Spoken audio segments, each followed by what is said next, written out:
Mahirap harapin ang katotohanan na yung tao na dating nagpapasaya sa iyo ay ang taong dahilan kung bakit ka malungkot ngayon.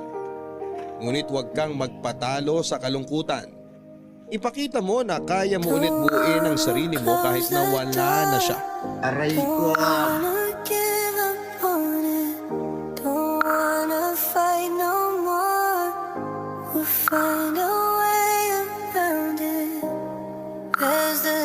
Slow Jam Remix for lovers only. We can make it last. Tell me what I gotta be, and tell me what you wanna do.